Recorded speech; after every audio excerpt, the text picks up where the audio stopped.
Vimos na última aula o que seria uma abordagem ideal e integral para o tratamento da obesidade. É claro que para cada paciente haverá necessidade de um foco maior aqui ou ali, coisas que só podem ser determinadas com uma boa anamnese, seguido de exames de sangue, saliva, urina, imagem e muitas outras coisas. Nós vamos destacar 3 pontos desse protocolo. O primeiro são as alterações dietéticas, onde eu vou propor a você uma nova abordagem, muito além do balanço calórico. Você vai compreender que as alterações dietéticas irão se concentrar mais nos tipos dos alimentos do que nas calorias destes alimentos. Em segundo lugar, eu vou falar da importância da atividade física, pois envolve modelos de treinamento mais ou menos eficientes para a perda de peso. Aqui, mais uma vez, não vamos falar sobre atividade física do ponto de vista da perda de calorias. A atividade física será tanto mais eficiente quanto mais você estimular corretamente as modificações adaptativas do treino.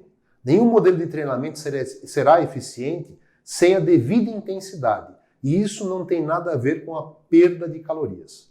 Segura aí, tem muito mais história pela frente. Em terceiro lugar, eu vou abordar as questões psicoemocionais. Como tratar de forma conjunta os seus traumas, medos, ansiedades, suas compulsões, sua autoimagem. As mudanças de comportamento exigem uma revolução dos significados, principalmente quando associados à obesidade. Será muito importante você evocar suas motivações, seu desejo mais profundo de emagrecer. É muito importante a associação de terapias coadjuvantes como psicoterapia, hipnose e auriculoterapia. Lembre-se, o primeiro objetivo para se tratar a obesidade é a boa saúde. Vamos à vinheta.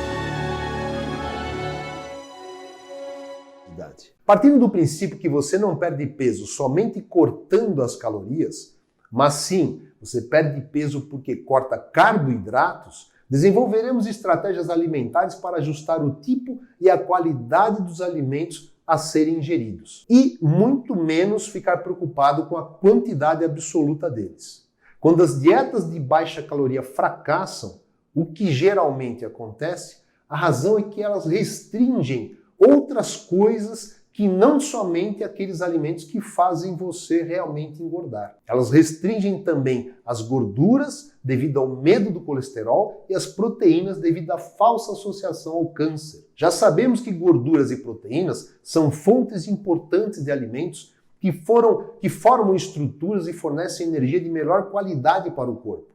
A estratégia de cortar tudo em termos de caloria, chamada dieta de baixa caloria ou restritiva, não terá efeito duradouro sobre o seu organismo e irá causar rebote. Dessa forma, a carência estrutural e energética provocada por essas dietas irão ativar mecanismos reguladores de rebote, fazendo com que a dieta não seja sustentável por muito tempo e sofra uma compensação posterior, engordando tudo de novo e um pouco mais. Esse é o efeito sanfona. Acredito que muitos aqui já passaram por isso. As dietas para perder peso funcionam a longo prazo somente quando você reduz ou exclui os carboidratos engordantes da alimentação.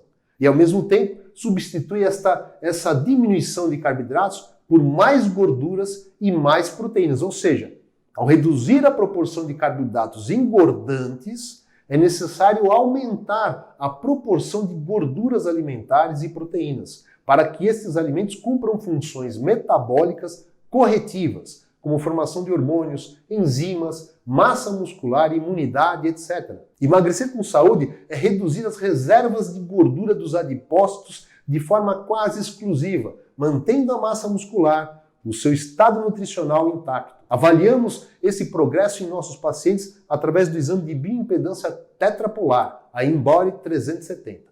E quando você faz essa redução de carboidratos, está fazendo a chamada dieta low carb, com baixo carboidrato. O que você talvez não saiba é que as dietas low carb dominaram os tratamentos para obesidade até a década de 1960 e com muito sucesso. Diversos trabalhos científicos demonstraram a eficiência no emagrecimento e bem-estar, promovidos pelas dietas com restrição de carboidratos e ricos em proteínas e gorduras frescas. Até a década de 60, médicos de 4 instituições relevantes dos Estados Unidos recomendavam diminuir o consumo de carboidratos e aumentar o consumo de proteínas e gorduras frescas.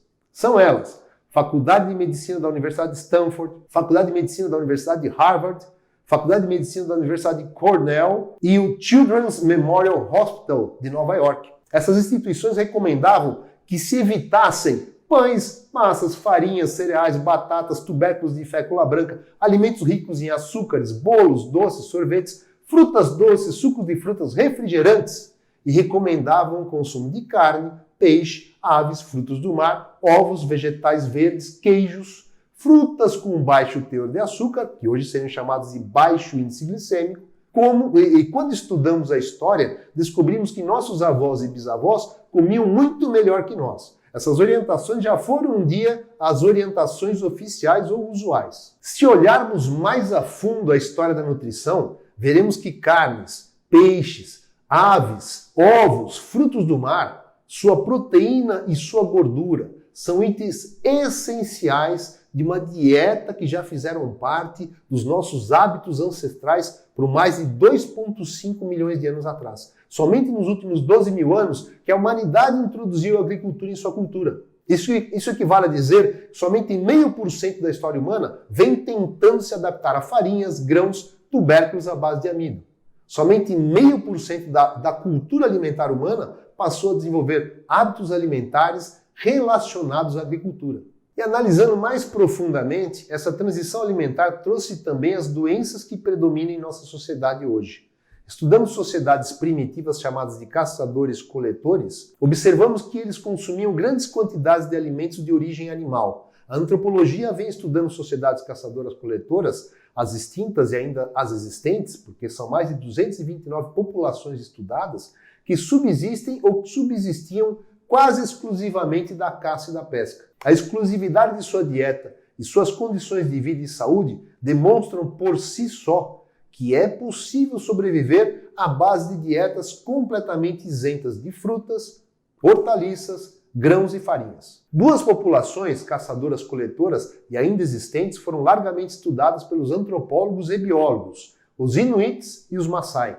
Essas populações conseguiram manter certa tradição em seus hábitos alimentares, bem diferente das dietas modernas e bem próximo do que provavelmente consumiam nossos ancestrais paleolíticos. Esses caçadores-coletores, como identificaram os especialistas, comiam preferencialmente animais gordos que pudessem caçar, preferencialmente as partes mais gordas deste animal, incluindo órgãos, língua, medula óssea. Comiam praticamente todo animal. Suas dietas eram e são pobres em carboidratos, limitando-se a vegetais silvestres, comparativamente com pouquíssimo carboidrato em relação às farinhas e amidos atuais. Todos os vegetais coletados por essas populações, quando consumidos, podem ser classificados como de baixo índice glicêmico, ou seja, não engordantes. Agora, quando as sociedades caçadoras-coletoras entram em contato com os exploradores do Ocidente, fenômeno que foi intensificado nos séculos XIX e XX, passam a sofrer, em grande parte, uma transição alimentar. Essa transição alimentar é acompanhada de uma transição epidemiológica, não somente de doenças infecto-contagiosas, como também das doenças crônico-degenerativas, como diabetes,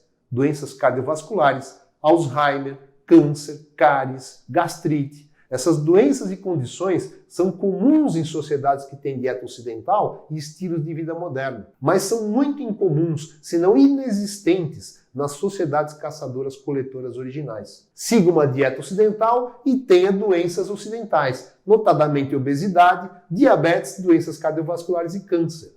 Na obra Diabetes, Coronary Thrombosis and Saccharine Disease, publicada em 66 por Thomas Clive e George Campbell, explicam que, quando populações isoladas começam a ingerir alimentos ocidentais, principalmente açúcar e farinha branca, passam a desenvolver doenças típicas das culturas ocidentais modernas. Isso ficou bem documentado em diversos trabalhos que estudaram esse choque cultural. Sociedades isoladas da África do Sul, por exemplo, passaram a desenvolver câncer após o contato com o Ocidente. Mulheres japonesas passaram a desenvolver câncer de mama ao emigrarem para os Estados Unidos. Doença praticamente inexistente no Japão até o século XX. Assim como a doença de Alzheimer, que é muito mais comum entre japoneses americanos do que entre japoneses que vivem no Japão ainda hoje. Os inuites e maçais, mais uma vez, são ótimo exemplo disso. Com uma dieta quase exclusiva em proteínas e gorduras, não apresentavam casos de câncer, doenças cardiovasculares, diabetes, obesidade ou demência. Isso até introduzirem partes da dieta ocidental em sua cultura. Quando observamos o fenômeno antropológico, olhando por cima da floresta, identificamos alguns indicadores importantes. Primeiro, que a ingestão de carnes frescas, proteínas e gorduras de origem animal não são a causa das doenças crônico-degenerativas. Em segundo lugar, as frutas e hortaliças em abundância também não são necessárias absolutamente para evitar essas doenças. Em 1919, o cardiologista Blake Donaldson passou a prescrever dietas à base de carne gordurosa para seus pacientes obesos e cardiopatas. Ele tratou com sucesso mais de 17 mil pacientes com problemas de peso. Donaldson obteve sua inspiração para prescrever esse tipo de dieta ao perguntar aos seus antropólogos, aos antropólogos do Museu de História Natural de Nova York, o que nossos ancestrais comiam? Abre aspas, a carne mais gordurosa que conseguissem caçar. Fecha aspas. A dieta de Donaldson levou Alfred Pennington a tratar os executivos da DuPont com dietas à base de carne na década de 40. E seu trabalho inspirou Hermann Thaler a escrever o livro Calorias Não Engordam. Tais ideias iriam inspirar também a famosa dieta cetogênica do Dr. Atkins. Esses estudos fazem até hoje o contraponto em relação às calorias e aos carboidratos da dieta. Tudo isso perdurou até a década de 1960, até a gordura ser endemonizada como causa das doenças cardíacas e as carnes serem associadas ao câncer. E o carboidrato, ao mesmo tempo, passou a ser o ator principal das recomendações. Somente a partir da década de 1960 que o carboidrato passou então a ser considerado, abre aspas, saudável para o coração, fecha aspas. Médicos e nutricionistas começaram a atacar as dietas low carb e até hoje o fazem, porque compraram a ideia de que as gorduras, em especial o colesterol, eram os culpados pelas doenças cardiovasculares. E as proteínas, por sua vez, eram as culpadas pelo câncer.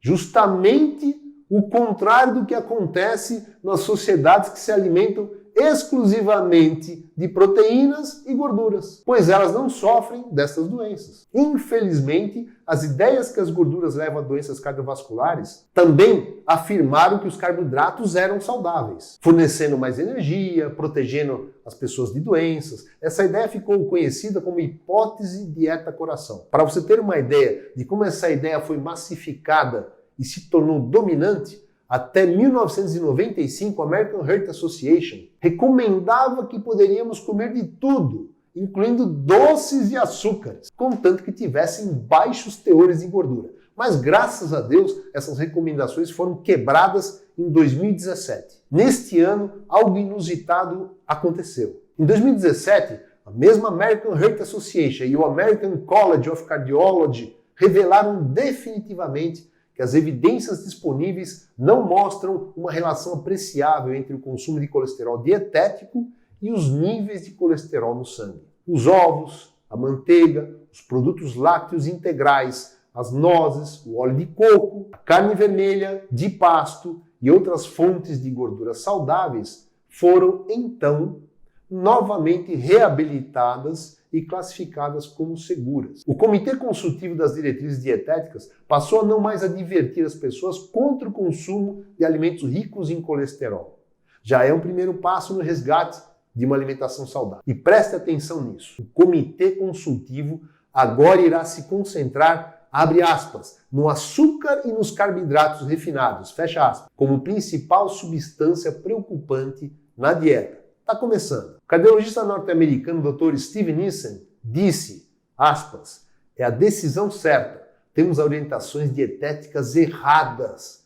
Elas estão erradas há décadas. Fecha aspas. Dr. George Mann, diretor associado do estudo de Framingham para a incidência e prevalência de doenças cardiovasculares e seus fatores de risco, afirma, aspas, gorduras saturadas e colesterol na dieta não são a causa de doença cardíaca coronariana. Esse mito é o maior engano do século. Fecha aspas.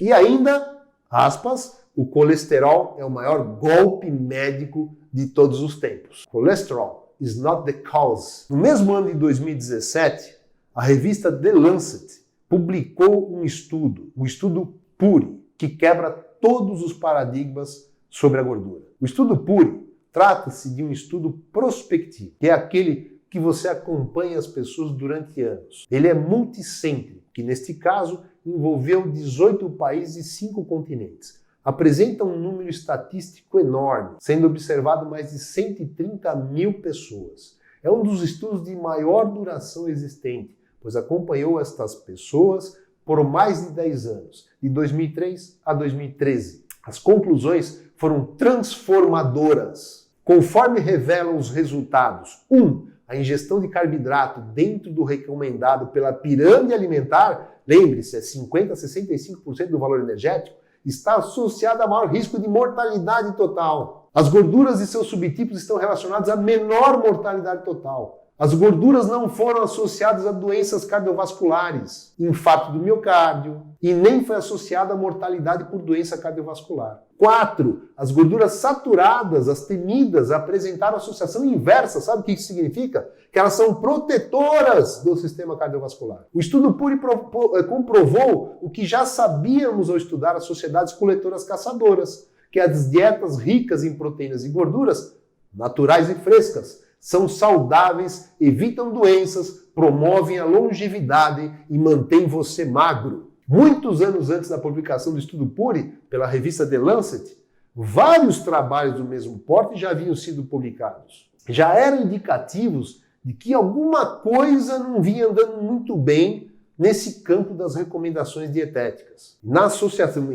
ainda mais na associação do colesterol com doenças. Um desses estudos é o The Women's Health Initiative, no início dos anos 90. Os Institutos Nacionais de Saúde dos Estados Unidos começaram a investigar alguns problemas sobre a saúde feminina.